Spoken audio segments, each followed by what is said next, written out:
Halo pemirsa, berjumpa lagi dengan saya Bribda Joysyunike dalam program Presisi Nusantara. Selama 30 menit ke depan, kami akan menghadirkan berbagai giat satuan kerja dan sosok anggota Polri yang memberikan pelayanan terbaik kepada masyarakat, memiliki prestasi dan tentunya membanggakan institusi Polri. Pemirsa, dalam Presisi Nusantara kali ini, kisah pelayanan terbaik kepada masyarakat datang dari Gunung Kidul Daerah Istimewa Yogyakarta. Saat menjelang Hari Raya Idul Fitri, berbagai persiapan mudik telah dilakukan. Tetapi ada beberapa anak yatim piatu yang harus bersabar karena tidak lagi mempunyai keluarga.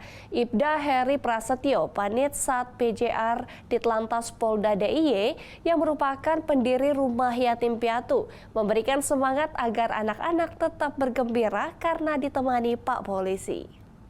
Pada saat ini kita menjalani ibadah puasa, benar ya? Benar. Ya, kita udah puasa, ini udah masukin puasa hari ke berapa? Hari ketiga ya? Iya. Apa keempat? Keempat. Ya oke, kita udah mulai puasa, terus bentar lagi kita lebaran. Seneng nggak lebaran? Seneng lebaran. Nanti semuanya pada pulang semua ini ya? Iya.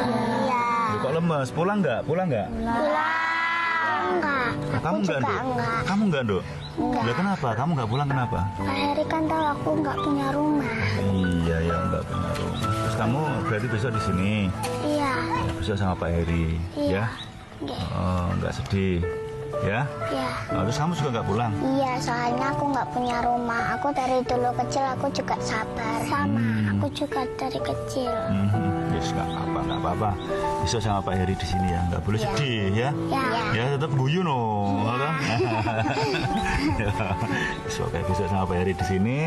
Nanti teman-teman yang pulang pokoknya hati-hati, ketemu sama siapa? Sama ibu ya, sama ibu. Kalau yang ini sama bapak, sama orang tua ya, ketemu sama orang tua ya. Iya. Ya, pokoknya selalu sehat ya, tetap berbakti sama orang Tua. tua. Oke? Ya udah, setelah ini nanti kembali ke kamar semuanya ya, kembali ke kamar terus nanti siang sebelum sholat zuhur kita kumpul lagi, kita sholat zuhur bersama ya.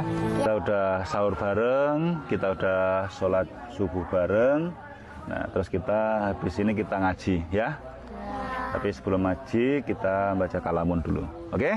Oke, ya udah, yuk. Bismillahirrahmanirrahim, yuk. Kalamun,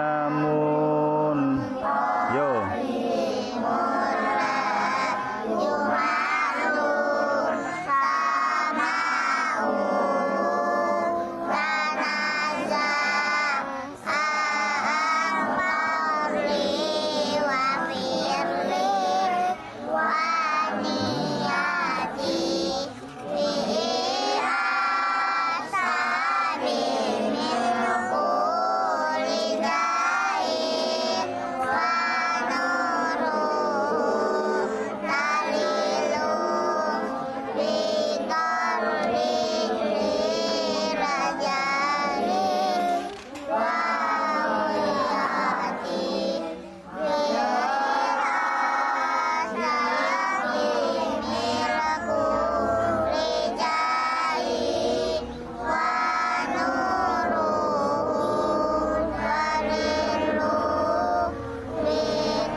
Di pegunungan di daerah Yogyakarta, itu TK gratis saya berdiri dari tahun 2020. Itu untuk saya khususkan untuk warga atau orang yang tidak mampu, karena di sana memang kebetulan belum ada sekolah TK, jadi untuk anak-anaknya langsung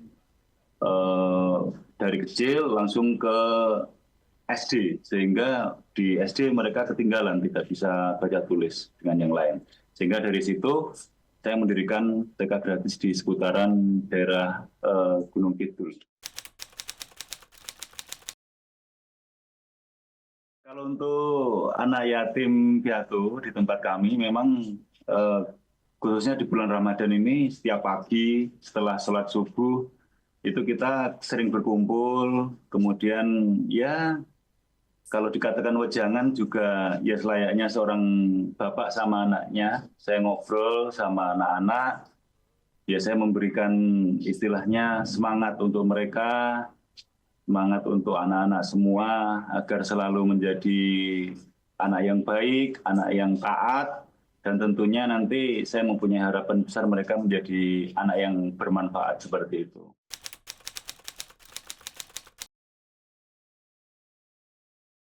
Oh itu, jadi begini itu Mas, kebetulan kan ini kan bulan Ramadan kan, bulan Ramadan, dan tentunya sudah menjadi tradisi di tempat kami, kalau di bulan Ramadan ini nanti setelah selesai terus di masa Lebaran, nanti anak-anak kami tentunya yang masih mempunyai orang tua, yang masih mempunyai ibu, ada yang masih mempunyai bapak, nah itu nanti mereka akan dijemput karena setahun sekali mereka baru bisa pulang ke rumah seperti itu. Nah mereka akan dijemput. Nah kemudian di sini kemarin waktu itu saya ngobrol sama anak-anak seperti itu dan kebetulan saya lupa itu waktu itu kalau anak saya itu ada yang memang udah tidak memiliki rumah, udah nggak memiliki orang tua, yatim piatu. Dan malah kebetulan curhat sama saya gitu kan, ngobrol gitu kan, katanya nggak punya rumah. Ya Allah, Nduk, saya waktu itu langsung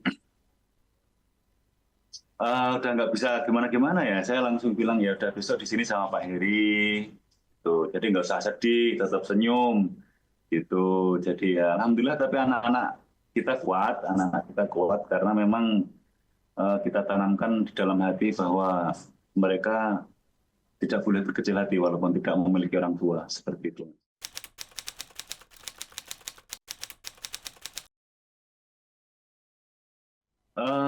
Dalam hal ini alhamdulillah dari pimpinan kami, dari Direktur Lalu Lintas sangat mendukung kegiatan kami. Dan sehingga untuk kegiatan saya ini di sela-sela dinas saya, jadi seandainya saya hari ini berdinas, dan besok pas lepas dinas saya mengurus sepenuhnya untuk anak-anak yatim kami ini, seperti itu. Nah, selama saya berdinas, saya di sini ada kepengurusan, ada pengurus yang nanti saya kasih amanah untuk membantu mengurus anak-anak kami yang masih kecil, seperti itu. Jadi untuk dinas sih alhamdulillah tidak terganggu. Jadi kalau untuk adik-adik, anak-anakku yang berada di luar sana, yang sudah tidak mempunyai bapak, tidak mempunyai ibu, atau bahkan tidak mempunyai orang tua, katakan untuk bersabar ya, bersabar. Pokoknya harus kuat, harus semangat. Karena kita semua tahu bahwa roda itu pasti berputar. Jadi insya Allah kalau kalian tetap semangat, tetap kuat, belajar yang rajin, tetap patuh sama orang yang lebih tua, nanti kelak mesti akan menjadi orang sukses, mesti akan menjadi orang yang bermanfaat setidaknya. Seperti itu. Dan bagi mungkin teman-teman semua yang ada di luar sana yang mungkin mempunyai rezeki lebih, mari kita sama-sama membantu adik-adik kita, anak-anak kita yang istilahnya kurang beruntung di luar sana, yang mungkin masih membutuhkan uluran tangan kita. Ya walaupun mungkin tidak banyak, tapi kalau kita ada lebih, mari kita sama-sama untuk membantu anak-anak kita yang ada di luar sana. Pemirsa, selanjutnya aksi heroik Ibda Widodo bersama 4 personel piket petugas pos pengamanan sigap membantu seorang balita yang mengalami kejang saat perjalanan menggunakan bus lintas provinsi. Jangan kemana-mana, Presisi Nusantara akan segera kembali.